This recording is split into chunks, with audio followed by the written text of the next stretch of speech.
गरीब मायका। मोहिनी के 3 बेटे थे। पति खूब अच्छा कमाता और बड़े घर के ऐश सब था मोहिनी के जीवन में। लेकिन एक चीज जो नहीं थी वो थी सुकून। मेरी बहन और मेरा भाई दोनों गरीब, लेकिन मैं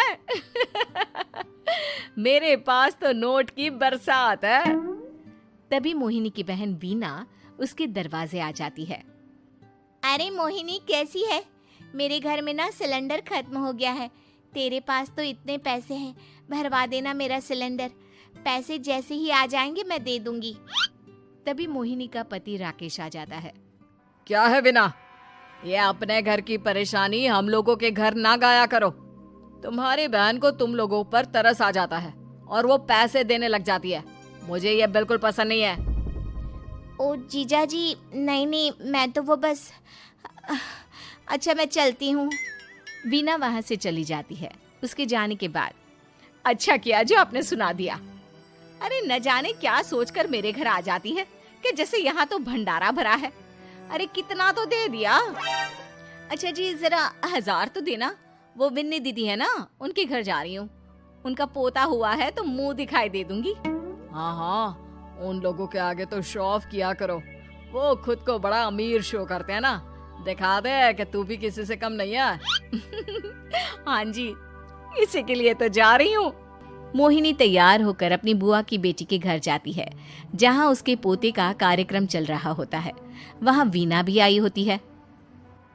अरे वीना, क्या जरूरत थी यहाँ आने की? तेरे घर पर गैस नहीं है तो वो भरा लेती। क्या करूँ मोहिनी, बुआ को बुरा लग जाता नहीं जाती तो।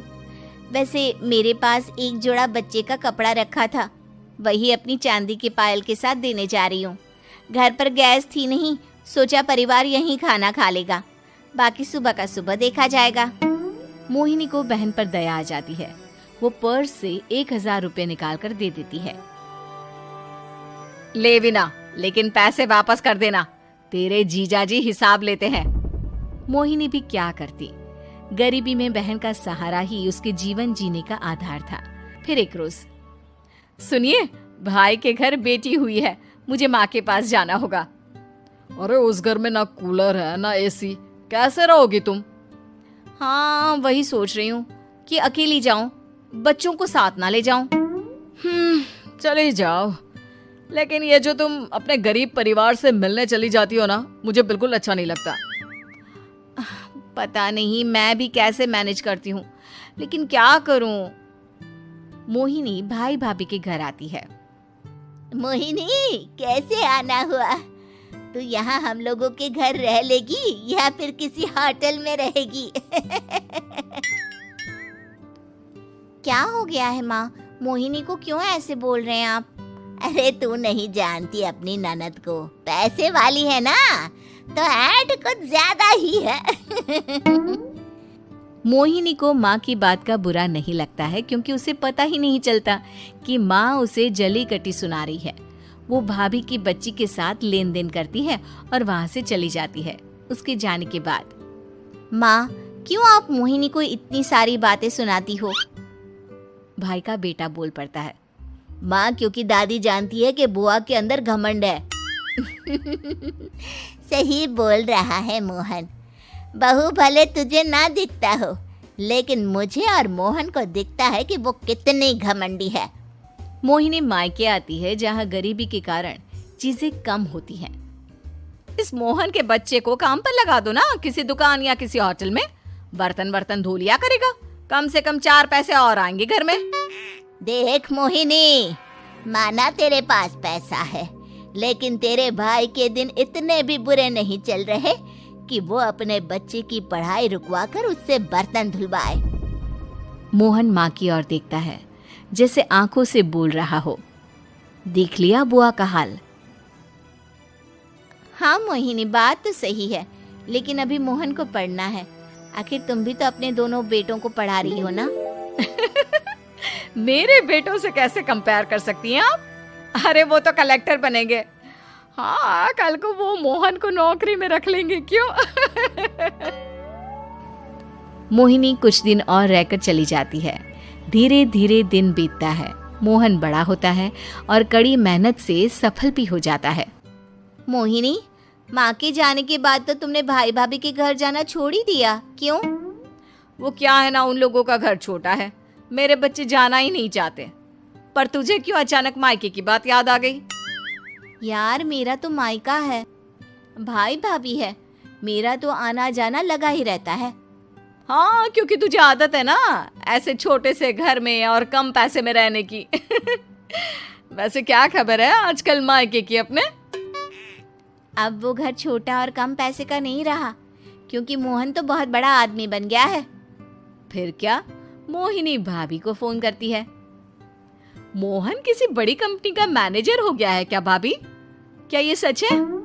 हाँ मोहिनी दीदी, अब तो हम लोगों के गरीबी के दिन कट गए। आपके भाई ने कोई अच्छे कर्म किए होंगे जो हम लोगों का बेटा इतना अच्छा कमा रहा है। देख लो भाभी, पहले भी आपने कई गलतियां की थी, आप थोड़ा संभल कर चलना। भाभी को मोहिनी की बात समझ में नहीं आती कि वो क्या कहना चाहती है। फिर एक दिन वीना मोहिनी से कहती है, मोहिनी, हमारा भतीजा मोहन अच्छा कमा रहा है, क्यों ना मैं अपने बेटे की नौकरी के लिए उससे बात करूं? अरे बुआ का बेटा है, ये सोचकर मदद तो करेगा ना?